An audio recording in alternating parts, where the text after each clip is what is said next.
Hello बच्चों, आप सभी को टैलेंट इंस्टीट्यूट में स्वागत है।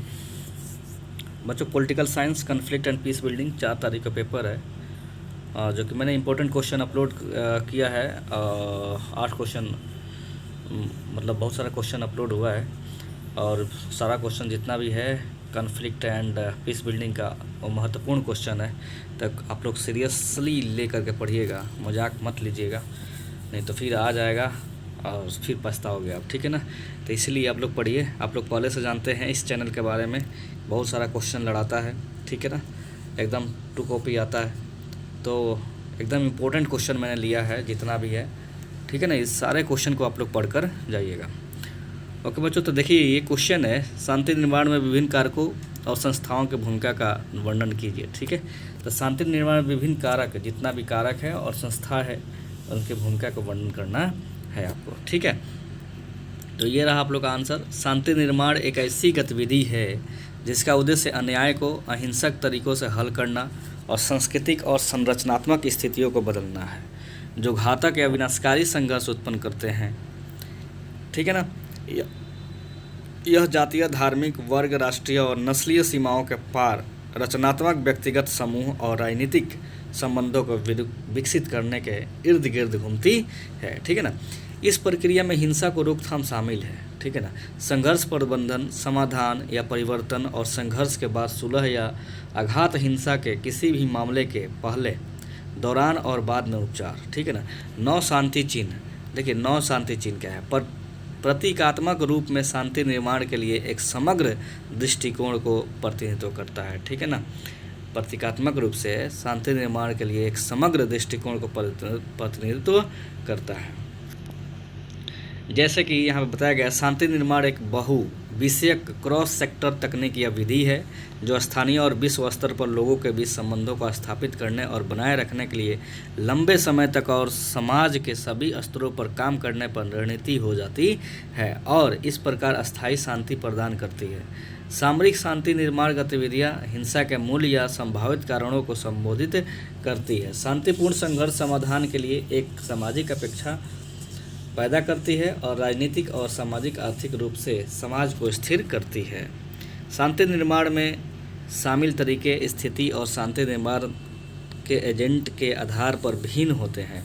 सफल शांति निर्माण गतिविधियाँ आत्मनिर्भर, टिकाऊ शांति का समर्थन करने वाला वातावरण बनाती है। विरोधियों को समेटना, संघर्ष को फिर से शुरू करना होने से रोके, नागरिक समाज को एकीकृत करना, कानून तंत्र का शासन बनाना और अंतर्निहित संरचनात्मक और सामाजिक मुद्दों को संबोधित करते हैं। शोधकर्ताओं और चिकित्सकों ने भी तेज़ी से पाया कि शांति निर्माण सबसे प्रभावी और टिकाऊ है जब यह शांति की स्थानीय अवधारणाओं और अंतर्निहित गतिशीलता पर निर्भर करता है, तो संघर्ष को बढ़ावा देता है तथा यह सक्षम करता है शांति निर्माण के दृष्टिकोण को वर्गीकृत करना, ठीक है ना।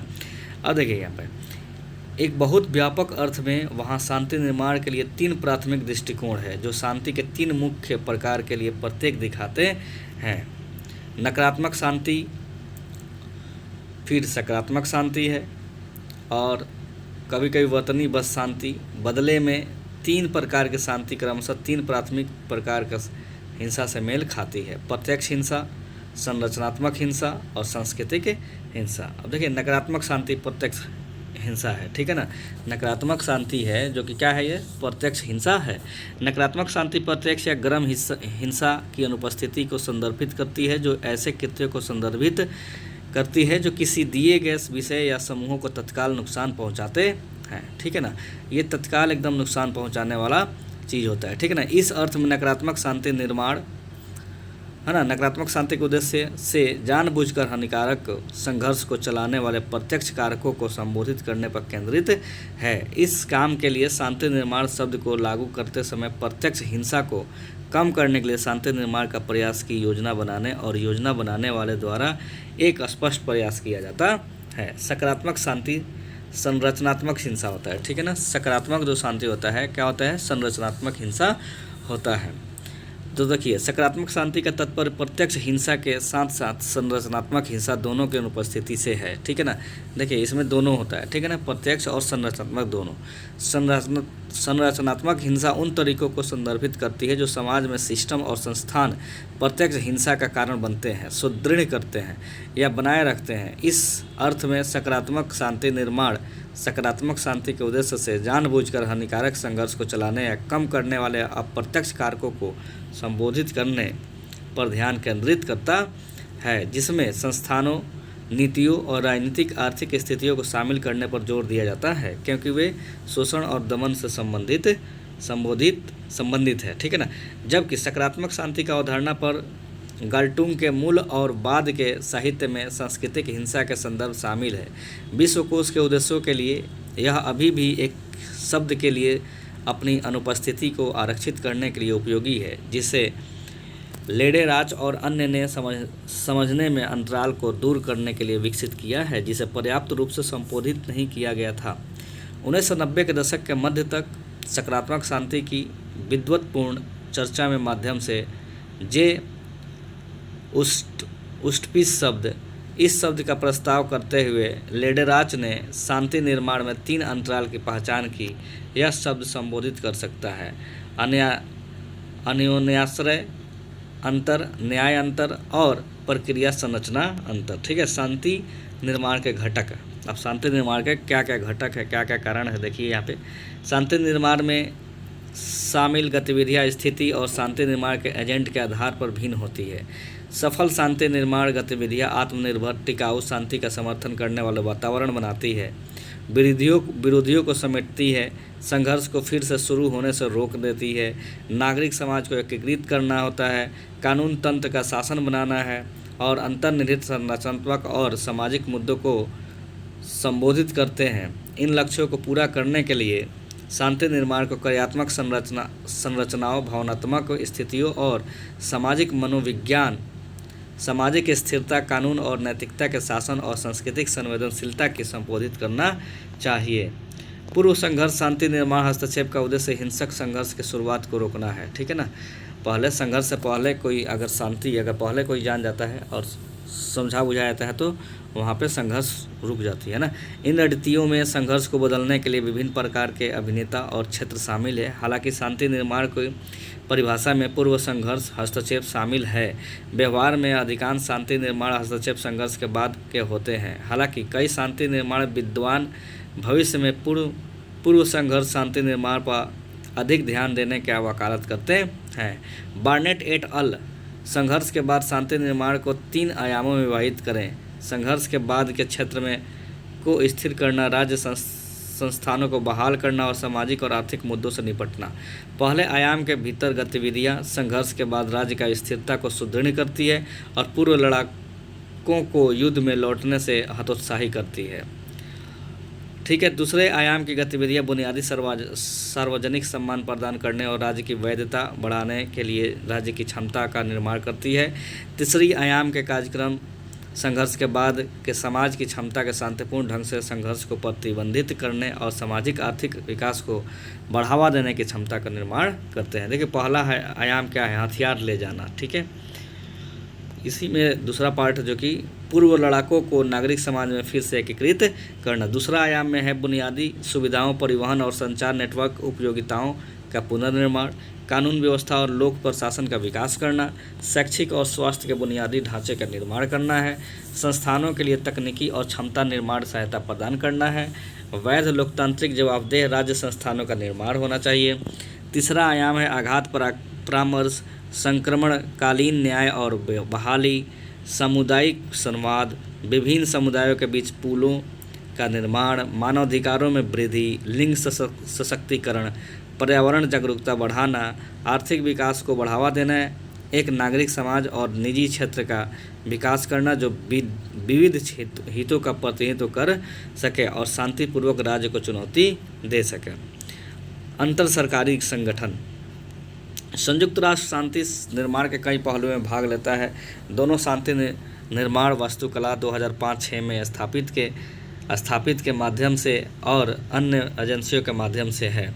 शांति निर्माण वास्तुकला। संयुक्त राष्ट्र शांति निर्माण उपयोग PVC अंतर सरकारी सलाहकार निकाय जो प्रमुख अभिनेताओं को एक साथ लाता है, संसाधन इकट्ठा करता है, संघर्ष के बाद शांति निर्माण के लिए रणनीतियों पर सलाह देता है और उन मुद्दों पर प्रकाश डालता है जो शांति को कमज़ोर कर सकते हैं। ठीक है।